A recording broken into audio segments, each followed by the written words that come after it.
محنت اور مشقت ہی میں پیدا کیا۔ محنت، مشقت، تکلیف یہ ہر انسان کا مقدر ہے، کرنی ہی ہے۔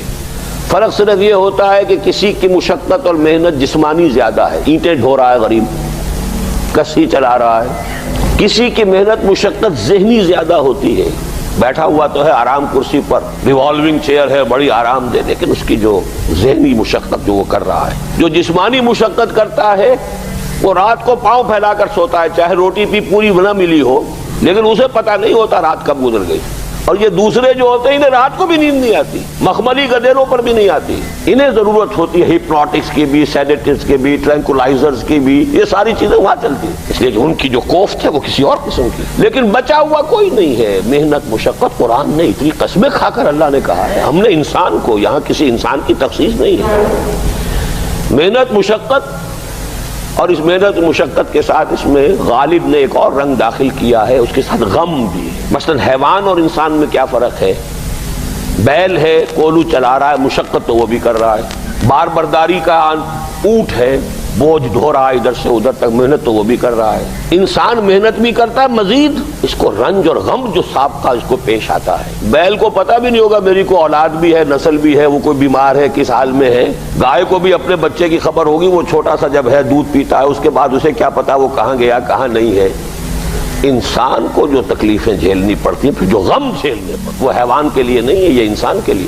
اسی لیے کہا غالب نے کہ قید حیات و بند غم اصل میں دونوں ایک ہیں، موت سے پہلے آدمی غم سے نجات پائے کیوں؟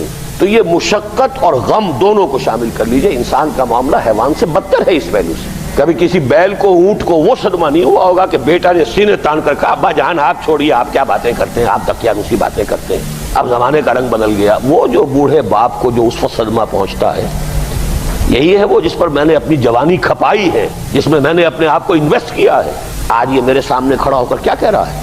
اور یہ تو میں نے بڑی ہلکی مثال دی ہے، گالیاں دینے والے بھی ہیں، ماں باپ کو قتل کرنے والے بھی ہیں، مرتا نہیں ہے بڈھا کہ یہ مرے تو مجھے یہ ساری جائیداد ملے اور مجھے آزادی حاصل ہو۔ اے انسان، تجھے مشقت پر مشقت جھیلتے ہوئے، محنت پر محنت کرتے ہوئے ہی آگے بڑھنا ہے، اور پھر اپنے رب کے حضور میں پیش ہونا ہے۔ یہ اور مصیبت ہے، کسی اونٹ اور کسی بیل سے محاسبہ نہیں ہے وہاں۔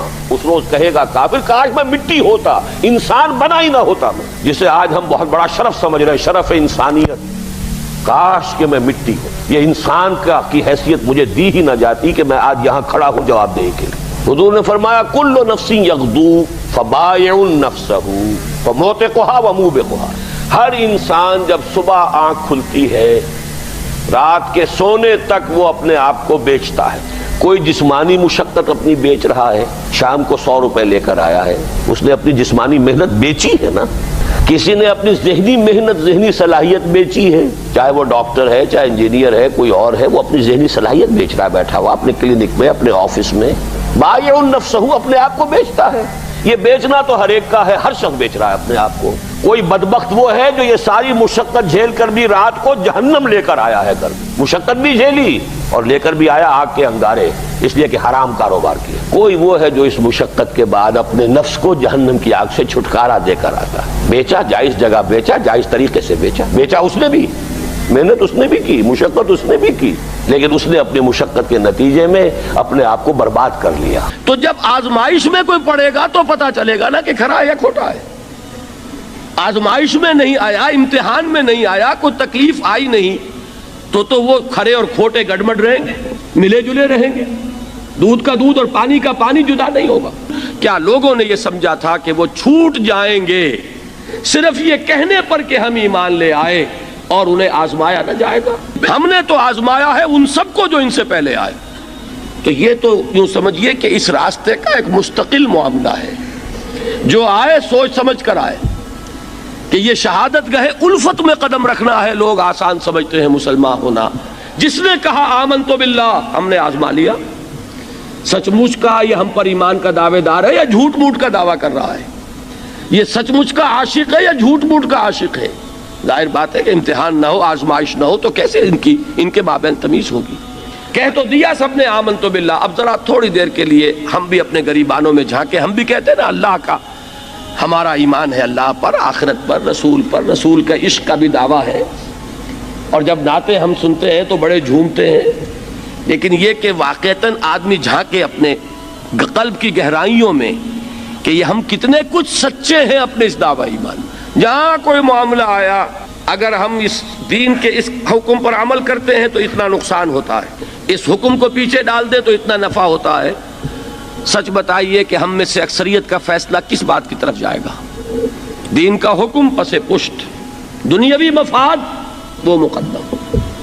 تو معلوم ہو گیا کہ ہمارا یہ دعویٰ جو ہے اللہ پر ایمان کا اور آخرت کے یقین کا جھوٹا دعویٰ ہے۔ کیوں اللہ کی طرف سے یہ چیزیں آتی ہیں؟ دیکھو، کوئی مصیبت تم پر نہیں آ سکتی، نہیں آتی مگر اللہ کے اذن سے۔ وَمَن يُؤْمِن بِاللَّهِ، اور جو شخص اللہ پر ایمان رکھتا ہو، یہدِ قلبہ، اللہ اس کے دل کو ہدایت دے دیتا ہے، اس کے دل کو سکون عطا کر دیتا ہے، وہ راضی برضائے رب ہو جاتا ہے، اس میں شکوہ نہیں رہتا، اس میں شکایت نہیں ہوتی، اس میں تلخی نہیں ہوتی، کیوں ہو گیا، کیسے ہو گیا، کیوں ہو گیا، نہیں ہونا چاہیے، نہیں۔ یہ سارا جو پیچ آدمی کھاتا رہتا ہے نا، اندر ہی اندر وہ جو پیچ کھا رہا ہے، یہ سب پیچ سے نجات مل گئی۔ پہلی بات یہ کہ یہ اللہ کی طرف سے آزمائش کے طور پر آتی ہے۔ آزمائش، میرا بندہ اس پر صبر کرتا ہے یا نہیں، یا میرے خلاف بکواس کرنے پر آمادہ ہو جاتا ہے۔ اللہ تو ایسا ہے، اللہ نے تو ہم پر کبھی کرم کیا ہی نہیں ہے، اللہ تو ظالم، معاذ اللہ معاذ اللہ معاذ اللہ۔ کہیں ایسا تو نہیں، میرا بندہ جو ہے تکلیف کو جھیلتا ہے میری وجہ سے، یہ سمجھ کے کہ اللہ کی طرف سے آئی۔ یہ سب جو ہے یہ بہت بڑی کامیابی ہے اگر انسان کو حاصل ہو جائے۔ اور اس صبر کے نتیجے میں دو اور باتیں پیدا ہوتی ہیں۔ یہ مضامین علیحدہ علیحدہ دروس کے اندر آتے رہے ہیں، لیکن آج ایک نئے عنوان کے تحت جمع ہو کر آ رہے ہیں۔ پہلی بات یہ ہوتی ہے کہ یہ امتحان کا نتیجہ کیا نکلتا ہے کہ آپ نے ایک امتحان پاس کیا تو آپ کے اگلے درجے میں ترقی ہو جاتی ہے۔ 5ویں کا امتحان پاس کر لیا نا تو 6ٹھی میں جائیں گے، اب 6ٹھی کا امتحان پاس کریں گے تو 7ویں میں جائیں گے، 7ویں کا پاس کریں گے تو 8ویں میں۔ درجہ بدرجہ انسان کی دینی، ایمانی اور روحانی ترقی کا ذریعہ یہ آزمائش میں ہے۔ جتنا اس میں صبر ہوگا، جتنا اس میں تسلیم و رضا جو ہے آپ حاصل کرتے جائیں گے تو آپ کے درجے بلند ہوتے چلے جائیں گے۔ آپ کا امتحان کڑے سے کڑا آئے گا، بڑے سے بڑا آئے گا، مشکل سے مشکل تر آئے گا۔ ایک وقت میں ایم اے کا امتحان بھی آپ کو دینا ہوگا، ایک وقت میں ہو سکتا ہے پی ایچ ڈی کے لیے تھیسس آپ لکھیں، پھر اس کے اوپر جو ہے ٹیم بیٹھی ہوئی اور آپ سے وہ بحث کرے، جرا کرے آپ سے، وہ بھی کرنا ہوگا۔ لیکن یہ کہ اگر پرائمری ہی میں فیل ہو گئے تو اس کا سوال ہی پیدا نہیں ہوتا کہ کبھی آپ ایم اے کا یا پی ایچ ڈی کا تھیسس بھی لکھیں۔ اور اسی کو دوسرے انداز میں کہا گیا ہے قرآن مجید میں، وَلِيُبْلِيَ الْمُؤْمِنِينَ مِنْهُ بَلَاءً حَسَنًا۔ اصل میں ابلا کہتے ہیں، بلا یبلو جو ہے عربی زبان میں آتا ہے آزمانا۔ خلق الموت والحیات لیبلوکم ایکم احسن عملا، یہی معنی ابتلا کے میں، ابتلا یبتلی آزمانا۔ ابلا یبلی جو آتا ہے باب افعال سے، اس میں آتا ہے کسی کو کسی تکلیف میں ڈال کر اس کو نکھارنا، کہ اس کا جوہر نکھر جائے، اس کے اندر جو خیر ہے وہ اور چمک جائے، لوگوں کو بھی معلوم ہو جائے کہ یہ شخص اس مقام کا اہل ہے، اس کے اندر یہ صلاحیت ہے، اس میں یہ قوت موجود ہے۔ تو یہ گویا کہ اہل ایمان کی صلاحیتوں کو نکھارنے کے لیے اور ان کے درجات کی ترقی کے لیے بھی اللہ تعالیٰ دنیا کے اندر یہ مصیبتیں اور امتحانات جو ہیں آزمائش کے حوالے سے افراد پر بھی اجتماعی طور پر بھی لاتا ہے۔ اور ایک اس کا اور بھی ہے، اہل ایمان پر اس طرح کے ابتلاء و آزمائش کی ایک نوعیت اور بھی ہے، اور وہ یہ ہے کہ جو بھی آپ سے غیر ارادی طور پر یا یہ کہ آپ نے کوئی گناہ ارادی طور پر بھی کر لیا، اللہ تعالیٰ اس کی سزا اسی دنیا میں دے کر آخرت کی سزا سے محفوظ کر دیتا۔ گویا کہ اس سے بڑا خیر کیا ہوگا؟ یہاں کی سزا کیا ہے؟ جھیل لی آپ نے، بخار آ گیا، ٹانگ ٹوٹ گئی، چلیے 3 مہینے آپ بستر پر پڑے رہے نا، اور کیا ہوا؟ کچھ نہیں۔ لیکن یہ کہ آخرت کی سزا ملتی بہت عظیم ہوتی ہے، لہذا کفارہ بناتا ہے اللہ تعالیٰ گناہ، ان جو بھی گناہ ہو گئے ہیں، غلطیاں ہو گئی ہیں، ان کا کفارہ اللہ تعالیٰ بندہ مومن کے لیے، حضور کی ایک حدیث ہے، اس کا متن مجھے اس وقت یاد نہیں ہے، کہ مومن کا معاملہ عجیب ہے، اسے کوئی تکلیف پہنچتی ہے صبر کرتا ہے، وہ اس کے گناہوں کا کفارہ بن جاتا ہے، اور اگر کوئی خوبی ملتی ہے تو اللہ تعالیٰ کا شکر ادا کرتا ہے، اس کے درجات بلند ہو جاتے ہیں۔ تو یہ معاملہ جو ہے اللہ تعالیٰ کی طرف سے بندہ مومن کے حق میں خیر، کہ در حقیقت اس کے ان گناہوں کی پاداش کہ جو اس نے یہاں کر لیے ہیں یہی دنیا میں دے کر دھو دیا جائے، پاک کر دیا جائے۔ جیسے آپ کو معلوم ہے دھوبی جو ہے کپڑے کو بھٹی میں چڑھاتا ہے، گرم پانی میں ڈالتا ہے نہیں ڈالتا، تاکہ اس کا میل نکلے، اس کے آگے پٹکتا بھی ہے ذرا اس کو تاکہ وہ میل اچھی طرح چھٹ جائے اس سے۔ اسی طرح اگر دنیا میں ہمارے میل چھٹ جائیں، دنیا میں اگر ہمارے گناہ دھل جائیں تو یہ بڑے نفع کا سودا ہے، بڑے نفع کا سودا ہے، بڑے نفع کا سودا ہے۔ اس اعتبار سے آپ غور کیجئے کہ اگر یہ حقائق ہمارے سامنے رہے تو کیا کوئی تکلیف دنیا کی ہمیں بھاری محسوس ہوگی؟